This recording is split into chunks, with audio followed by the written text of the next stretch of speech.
ou en tout cas être témoin pour une courte période en tout cas que nous avons passé ensemble de toute votre détermination et engagement militant pour le changement.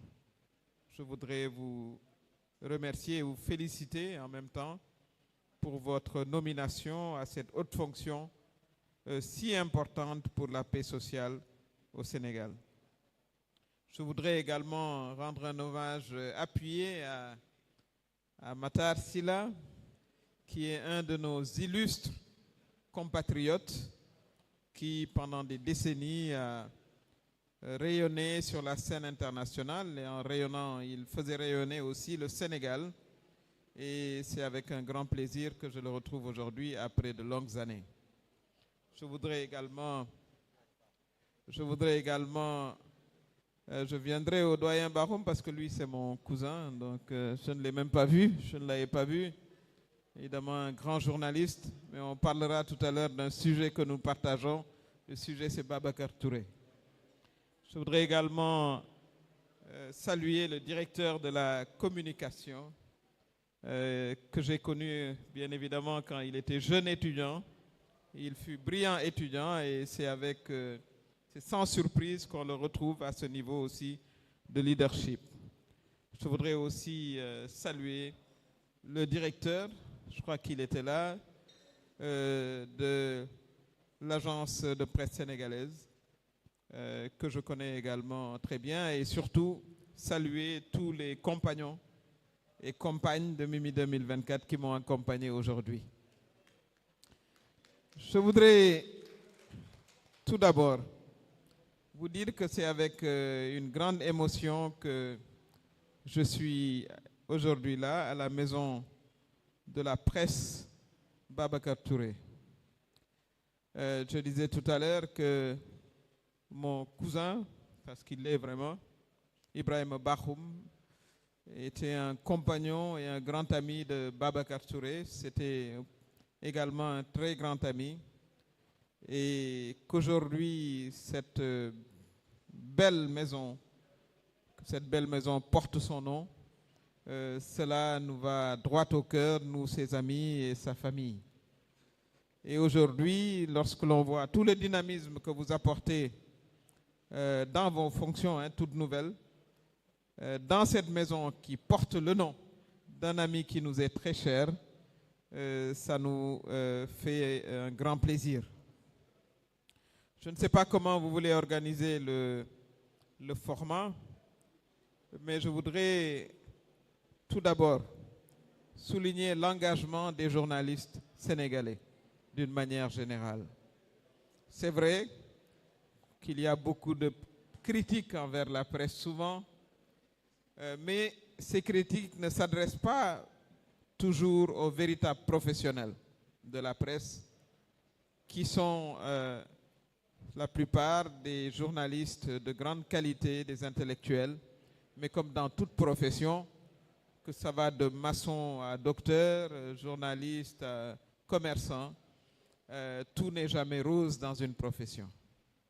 Mais la presse sénégalaise, notamment si on fait référence aux dernières périodes que nous avons connues avant le 24 mars, la presse sénégalaise a contribué significativement, il faut le dire, au combat démocratique qui nous a permis aujourd'hui de vivre dans un Sénégal de calme et de stabilité. Je voudrais donc leur rendre un hommage appuyé. Je voudrais également tout particulièrement féliciter les journalistes femmes parce que durant ces moments d'extrême tension où des Sénégalais ont perdu la vie, plus de 80 personnes ont été tuées. Et ces 80 personnes-là, encore une fois, justice doit leur être rendue. Pendant ces événements, vous aviez des journalistes femmes également qui étaient sur le terrain. Certaines ont été brutalisées au vu et à la vue du public.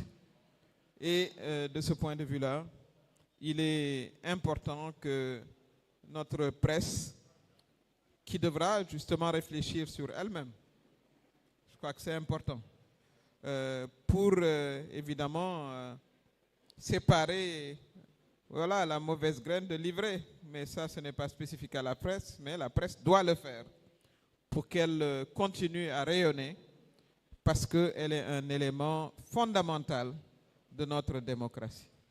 Je voudrais également saluer le président du conseil d'administration de l'AIBD qui assiste aussi à notre discussion, Abdourahmane Dabo, et évidemment toutes les personnalités qui sont dans la salle.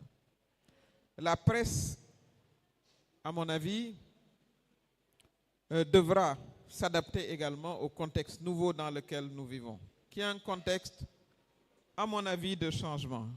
Vous avez dit dans mon allocution que j'étais une ancienne communiste, et ça c'est le passé, hein? Mais je suis d'une école où le mot révolution est assez courant, bien qu'on le perçoive comme une position extrême, mais on va lui préférer le mot changement. Je pense que nous sommes dans une dynamique de changement tel que l'a voulu le peuple sénégalais le 24 mars dernier. Et il va falloir que tous les segments de la société accompagnent ce changement auquel nous aspirons tous, y compris la presse sénégalaise, qui devra, justement, comme dans toute profession, élever davantage les standards, se professionnaliser davantage, être à l'écoute des véritables problèmes des Sénégalais, ne pas seulement être une presse politique, mais également une presse, j'oserais dire, citoyenne, qui rend compte des préoccupations des Sénégalais, des préoccupations de tout ordre, préoccupations économiques, culturelles, sportives, pour que justement elle continue à être ce nutriment de notre démocratie. Je voudrais également souligner le caractère jeune de la presse, et cela reflète évidemment notre situation démographique. 70% des Sénégalais ont moins de 35 ans, donc c'est tout naturellement que les plus de 60 ans deviennent des papis, n'est-ce pas Ibrahima? Et que vos collègues soient de jeunes journalistes, et je plaide pour une collaboration intergénérationnelle. Et ça, c'est aux journalistes qui ont blanchi sous le harnais qui devront justement tendre la main à leurs collègues talentueux, hein, plus jeunes, qui vivent dans un monde différent, qui s'expriment différemment. J'ai entendu tout à l'heure les slameurs. C'est une forme de communication qui n'existait pas lorsque vous aviez 25 ans ou 30 ans. Et ils contribuent également à diffuser le message. Donc cette collaboration intergénérationnelle me paraît être fondamentale. J'ai parlé des journalistes femmes.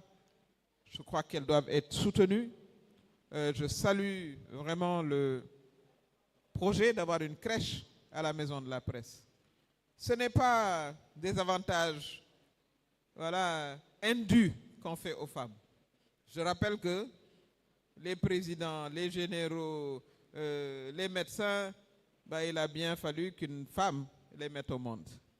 Donc elle assure un rôle fondamental pour la perpétuation de nos sociétés, et la société en retour leur doit un minimum d'accommodation. Donc je salue vraiment ce projet de crèche, et je pense que toutes les mamans, toutes les dames le saluent avec moi. Je considère également que la presse doit pouvoir faciliter les rapports entre les différents acteurs, que ce soit les acteurs économiques. Je pense que la Maison de la Presse doit pouvoir abriter des débats sur l'économie avec les acteurs, c'est important. Il faut justement que dans le cadre de votre politique d'animation, nous en avions échangé, vous avez de grandes ambitions, que cette Maison de la Presse également abrite ces débats-là. Je considère que le débat culturel est important. Je voudrais saluer d'ailleurs le facilitateur qui est un professeur d'histoire, notre maître de cérémonie, qui nous a rappelé des éléments importants relatifs à la négritude, tel que le concevait Senghor, mais la culture, en tout état de cause, est un élément structurant et fondateur de toute société et de tout être humain. Donc, c'est un espace aussi qui se prête au dialogue relatif à la culture, au sport, évidemment, mais également à la politique. Bon, je ne vous ai pas vu vous présenter comme vous devriez le faire, voulant abriter le débat entre le Premier ministre Ousmane Sonko et le Premier ministre Amadou Ba. Ce serait un bel espace également. Bon, je sais qu'il y a le docteur Cheikh Diallo qui se propose, mais également d'autres débats devraient se tenir ici. J'espère d'ailleurs que ce débat-là va se tenir. J'espère que ce débat va se tenir et qu'il n'y aura pas de yollekou, comme on dit, voilà, possible. Quand deux citoyens, Premier ministre, veulent débattre, je pense que c'est entre deux citoyens, ce débat-là doit se faire. Parce qu'il faut qu'on fasse avancer notre pratique, notre praxis politique. Que les Sénégalais, en langue nationale, en langue officielle, qui aspirent à nous diriger, puissent s'asseoir et débattre. C'est l'occasion, je crois que j'ai entendu le Premier ministre Amadou Ba dire qu'il est d'accord, à moins qu'il y ait eu encore des réserves, mais on demande au CNRA vraiment de se mettre à côté et de laisser deux individus débattre. Je peux débattre avec qui je veux ici. Voilà, donc j'invite vraiment les deux premiers ministres. Je crois que le Premier ministre en exercice, lui, a clairement dit qu'il est disponible. Il y a deux dates. Et il faut que Amadou Ba, ce n'est pas possible qu'il vienne débattre, que l'on sache exactement quelles sont ses positions, ses idées, et voilà, que les Sénégalais puissent être édifiés.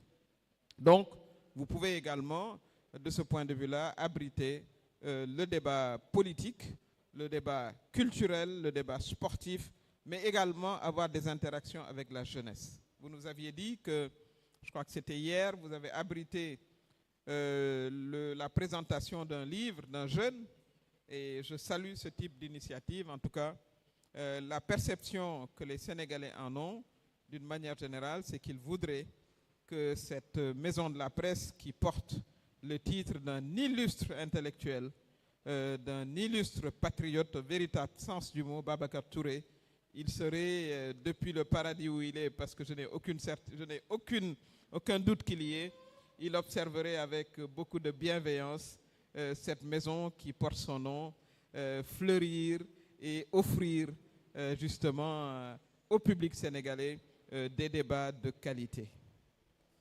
Voilà ce que je voulais dire à cette étape-ci. Et j'invite toutes les questions d'intérêt qui voudront bien m'être posées. Je vous remercie. Merci beaucoup, Madame le haut représentant du président de la République. Merci beaucoup pour ces mots. Donc nous allons passer par les questions-réponses. Monsieur Moussa Niamale, qui va poser 5 questions à notre invité d'honneur aujourd'hui. Merci.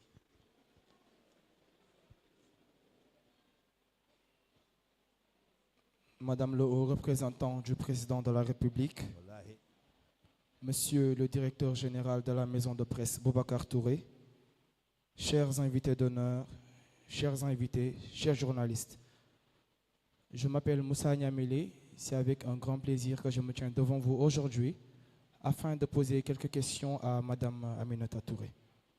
Alors, Madame, la première question. Qu'est-ce qui vous a plus marqué sur votre parcours académique ?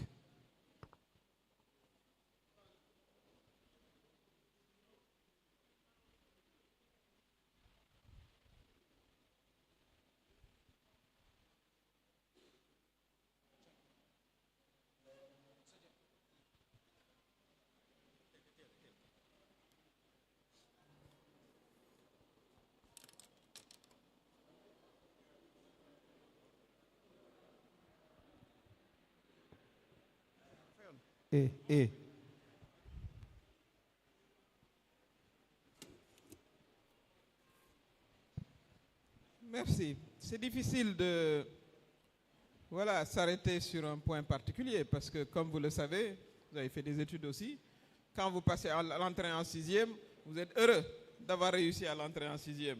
Ensuite, quand vous réussissez au BFM, vous êtes heureux au bac, etc., ainsi de suite. Donc, c'est difficile, mais il est clair que le baccalauréat, c'est un moment aussi qu'on apprécie particulièrement, mais j'ai aussi apprécié d'avoir été lauréate du concours général.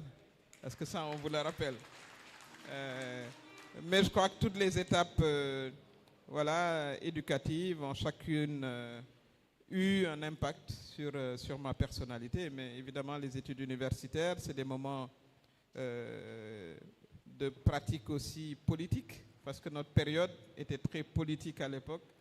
Et mon engagement politique, bon, il date déjà du lycée, mais il s'est intensifié durant mes études universitaires en France, où les débats politiques sur des questions comme l'apartheid à l'époque, ou la Palestine, ou toutes les questions liées au tiers-monde, et voilà, c'était des périodes de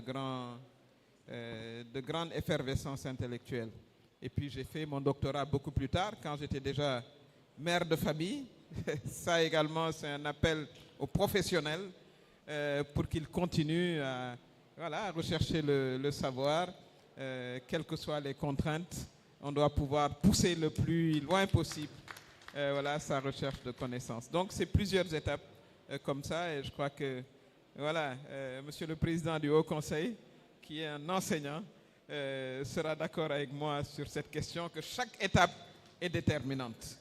Donc, mon conseil, parce que c'est ça aussi le but de nos échanges, ceux qui sont en sixième doivent être excellents pour aller en cinquième, ainsi de suite, jusqu'à la fin du parcours. Voilà ce que je pourrais vous dire. Merci, madame. Alors, concernant votre parcours politique, est-ce que vous pouvez revenir sur vos débuts en politique?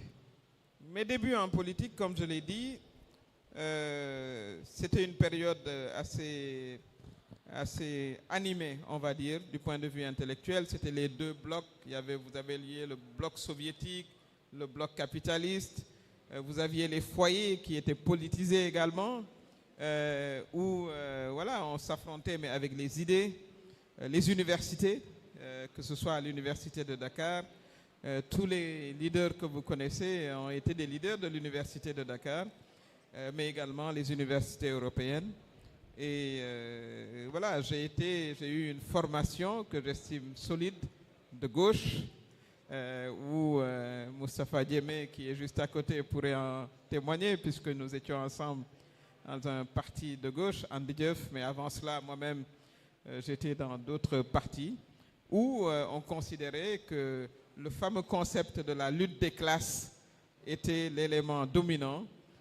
Tous ces concepts-là ont cédé la place, disons, à des idéologies plus collaboratives, on va dire, pour ainsi dire. La démocratie est venue mettre un peu plus de bémol sur ces idéologies. Mais c'était dans un moment aussi où certains pays n'étaient pas encore indépendants, où il y a eu la guerre de libération en Guinée-Bissau, en Angola, je l'ai dit, la lutte contre l'apartheid.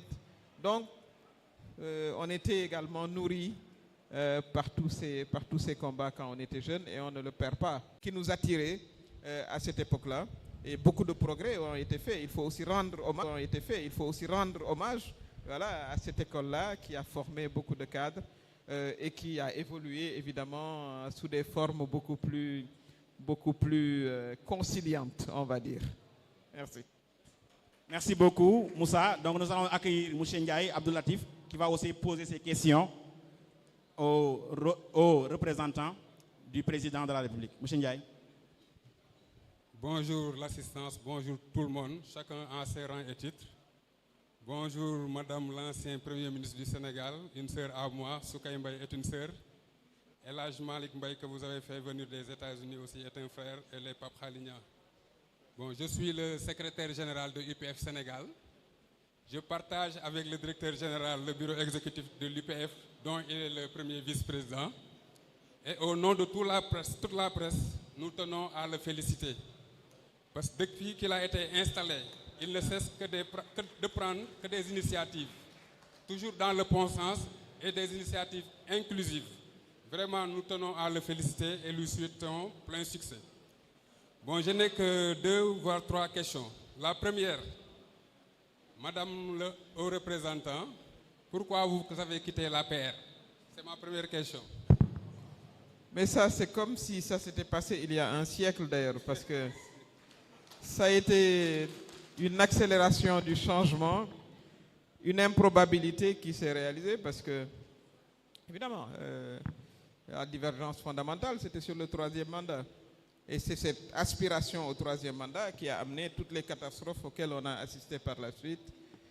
Mais c'est une page qui est tournée, qui fait partie de mon histoire politique, évidemment, que j'assume, puisque nous avions gagné en 2012 avec beaucoup d'effervescence, etc. Mais ce que je peux retenir de cela, c'est que j'ai la chance de pouvoir dire attention, ça va mener à un endroit non souhaitable. C'est-à-dire on tire de ces expériences-là également disons, une expérience qui est telle qu'elle était. Mais je peux vous dire en résumé que c'est la question sur le 3e mandat. J'étais assez iconoclaste quand j'étais à l'APR parce que je pense que nous étions pas beaucoup de la gauche. Il y avait Maritaonia, bien sûr, qui lui n'y est pas resté. Je crois que la seule personne de gauche qui est restée à l'APR, je vais le taquiner, c'est Mahmoud Saleh. Mais lui, il y a longtemps qu'il n'était plus à gauche. Il le prendra, je suis sûr, avec beaucoup d'humour.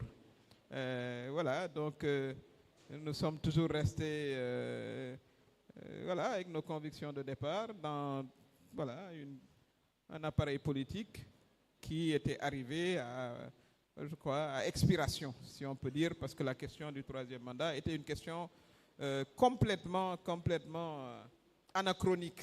Parce que quand le président Abdoulaye Wade lui-même n'a pas pu gagner avec le 3e mandat, l'envisager 10 ans après, c'était d'un anachronisme irréaliste. Et en résumé, je crois que c'est ça. Merci, madame. Bon, la deuxième question. Bon, beaucoup d'économistes soutiennent qu'il y a des similitudes entre le PSE et le référentiel Sénégal 2050. Quelle est réellement la ligne de démarcation entre ces 2 plans? Vous savez, c'est une question d'aspiration. Je pense que vous soyez de gauche, de droite, du centre, en tant qu'Africain, je crois qu'il y a une chose qu'on partage, c'est qu'il faut éradiquer la pauvreté en Afrique. Ça, il ne peut pas y avoir de divergence entre les différentes écoles de pensée. Qu'il faille mettre tous les enfants à l'école, qu'il faille pouvoir soigner les Sénégalais, qu'on puisse avoir accès au minimum de services sociaux, que chaque Sénégalais puisse vivre dignement, habiter dans un logement décent, vous n'allez jamais avoir de divergence sur ces questions-là. Je ne vois pas. Donc la question, elle n'est pas là-bas. La question est comment on va y arriver. C'est là où on est divergent. Comment on va y arriver? Je crois que la première des choses, ça a été clairement dit, c'est par la bonne gouvernance. Et je crois que l'échec fondamental, à mon avis, de l'expérience, surtout dans son dernier mandat de l'APR et de Benno Bokk Yakaar, c'est sur la question de la corruption débridée. Donc, comment on va faire la différence? Je crois que très clairement, dans le document Sénégal 2025, il est dit que la référence, c'est d'abord la bonne gouvernance, c'est de s'assurer qu'il y a des mécanismes qui sont mis en place et c'était la super priorité. Je crois que c'est une grande différence. Merci, madame. L'autre différence, il y en a, c'est pas la seule d'ailleurs, c'est de s'assurer que le Sénégal pourra de plus en plus compter sur lui-même. Vous ne pouvez pas financer tout ce que j'ai dit, l'accès à l'école, à la santé, etc., en empruntant. Vous avez vu où est-ce qu'on en est aujourd'hui, avec un taux d'emprunt qui dépasse très, très, très largement les normes économiques classiques. Ça veut dire, et ça a été clairement indiqué, qu'il va falloir élargir les possibilités de mobilisation des ressources internes. La souveraineté, elle commence par trouver de manière interne les possibilités pour financer son propre développement. On ne dit pas que vous n'avez pas besoin de ressources additionnelles, personne ne dit ça. Mais si vous comptez baser votre développement uniquement sur un apport de ressources extérieures, mais vous perdez votre souveraineté, c'est évident. Vous êtes à la merci des agences de notation qui vous descendent, voilà, des pays qui vous posent des conditions pour accéder au financement. Donc ça, je vois que c'est pour moi une rupture fondamentale. Je considère également que la volonté de rationaliser les dépenses publiques est une différence fondamentale. On a d'abord commencé par diminuer la taille du gouvernement au lieu de l'augmenter. Pourtant, dans les partis, vous avez toujours, bien sûr, des aspirations. Nous tous, nous avons des cadres qui veulent participer, etc. Si on suit la tendance naturelle, voilà, vous vous retrouvez avec des masses salariales incontrôlables et ce n'est pas possible. Donc la rationalisation annoncée également des ressources est une différence fondamentale. L'autre différence également, c'est l'approche implication des populations que moi j'ai perçue. J'ai entendu, et je le félicite pour ça, le ministre de l'Agriculture dire que son ambition, c'est d'avoir une coopérative dans chacune des 557 communes du pays. Coopératives agricoles ou des coopératives de production, parce qu'à Dakar, on ne va pas produire, on ne va pas cultiver, mais on peut produire. Donc, à mon avis, ceci est également une différence fondamentale, que tout ne vienne pas du haut pour voilà, être quasiment, je ne dirais pas imposé, mais en tout cas des recettes prêtes à porter venant du haut, mais plutôt une dynamique qui vient du bas avec l'objectif d'accroître la participation citoyenne à la production. Ça, c'est également une approche tout à fait nouvelle que j'ai également perçue. Donc, les objectifs, à mon avis, sont très clairs. Évidemment, il faut balayer d'un revers de main la critique politicienne facile qui dit « oui, bon, 2025, c'est long ». Mais il faut avoir une perspective. Mais je crois que, et c'est clairement dit, à l'échelle du mandat déjà du président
a décidé de privilégier la transparence et la réalité telle qu'elle existe. Et je crois que ça, c'est un grand pas en avant. Parce qu'il ne sert à rien de se leurrer, de maquiller des chiffres, de les rendre attrayants, parce que la réalité vous poursuit toujours. Quand vous déclarez des taux de croissance qui n'ont rien à voir avec la réalité économique, il ne faut pas s'étonner de voir les populations se plaindre et de ne pas remarquer surtout une amélioration de leurs conditions de vie concrètes. Et malheureusement, depuis plusieurs décennies, c'est le cas. Donc ça, c'est un élément de rupture fondamental qui va nécessiter justement un dialogue permanent avec les populations. Les Sénégalais est un peuple, le Sénégal, les Sénégalais sont raisonnables. Ils peuvent comprendre lorsque le discours lui-même est raisonnable. Et lorsque surtout ceux qui les dirigent font preuve de transparence, voilà, et d'honnêteté face à une situation dont ils ont hérité. Je pense que ça va demander également beaucoup de pédagogie, beaucoup de discussions. Monsieur le Président du Haut Conseil du dialogue social, vous aurez beaucoup de travail également parce que c'est ensemble que nous allons bâtir notre pays. Ça ne servira à rien, voilà, de faire de la surenchère, voilà, de bloquer tel secteur ou tel autre. C'est pour ça qu'il est important que la vérité des chiffres soit mise à la disposition de tous les acteurs, parce que comme on dit dans un adage que je n'aime pas beaucoup, mais je ne trouve pas mieux à dire, la plus belle femme du monde ne peut offrir que ce qu'elle a. Merci, Madame le Haut Représentant. L'avant-dernière question. Pensez-vous qu'il y a un recul de la liberté d'expression au Sénégal? Nous retrouvons notre liberté d'expression. Il y a eu un recul, c'est clair. Vous-même, vous avez eu combien de journalistes emprisonnés? Combien de journalistes bastonnés, voilà, en grand public? Je pense qu'on a, aujourd'hui, on retourne à la normale. La démocratie sénégalaise, il faut saluer sa résilience. Ça, c'est important également. Parce qu'à un moment, je pense qu'il y a beaucoup de pays qui pensaient qu'on allait basculer dans un coup d'État. Beaucoup de gens qui vous appelaient, est-ce que finalement vous n'allez pas rejoindre le lot des pays africains? Mais ils ne connaissaient pas justement la résilience démocratique des Sénégalais qui attachent à leur démocratie une grande importance. Maintenant, pour que cette démocratie continue à être vibrante, à s'enraciner, il ne faut pas la confondre avec l'anarchie. Parce que le meilleur ennemi de la démocratie, c'est l'anarchie. La démocratie repose sur des normes, des lois et des règlements acceptés par tout le monde. Il faut que nous les acceptions. Tout comme la liberté de la presse est un élément fondamental. Mais la liberté de la presse, ce n'est pas la liberté de calomnier. Ce n'est pas la liberté d'infamer. Ça également, je pense qu'il est important que ce dialogue-là, nous l'établissions. La démocratie, ce n'est pas l'autorisation de faire tout et n'importe quoi. Je crois qu'il va falloir également que nous discutions beaucoup avec nos compatriotes, l'ensemble des acteurs, et que notre démocratie devienne, elle l'est déjà, mais qu'elle se renforce en étant une démocratie de bienveillance, où nous nous respectons les uns les autres, où nous acceptons nos différences. Lorsque nous devons aller à des élections, ce sont les électeurs qui nous départagent, et c'est l'occasion pour moi de lancer un appel à tous les acteurs, toutes les listes confondues, pour que nous nous mettions tous à la hauteur de cette démocratie-là. Une campagne pacifique, une campagne de programme, une campagne où les Sénégalais iront tranquillement aux manifestations. Ils devraient pouvoir y aller même avec leurs enfants, en famille. Et je pense que ce sera le cas. Mais aussi une démocratie où on débat. Il faut qu'on débatte. On a vu. On ne peut pas faire comme Trump, là, qui a fui les débats. Ah non. Lui, il a décidé de fuir. Donc, il faut qu'ici, les débats se tiennent.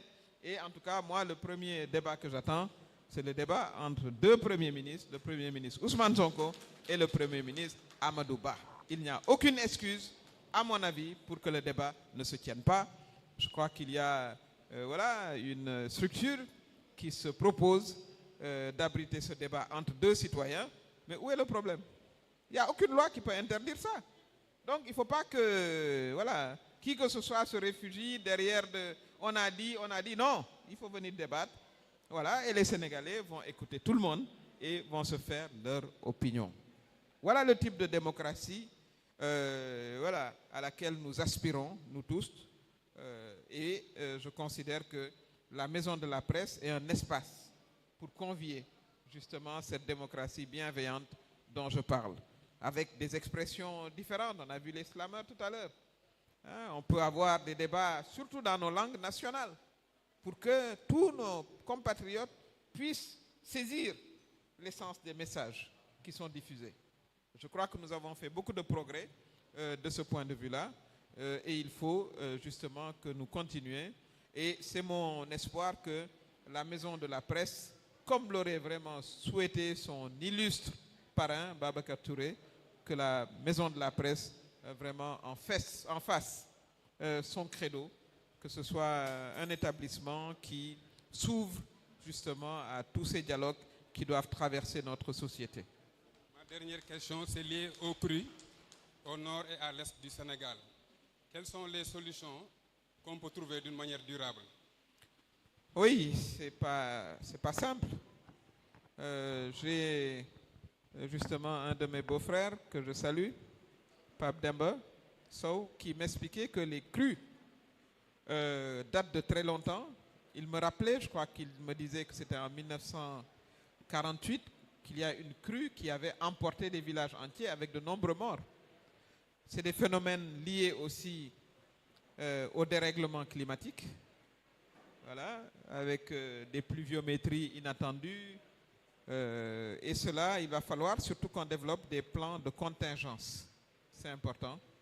Parce qu'il y aura de plus en plus dans le monde entier, vous l'avez vu, partout dans le monde, en Europe, en France, aux États-Unis, partout, où vous avez la montée des eaux qui vient tout simplement du fait que notre climat s'est réchauffé et qu'il y a une fonte des glaciers, voilà, qui entraîne justement la montée des eaux un peu partout, des pluviométries déréglées.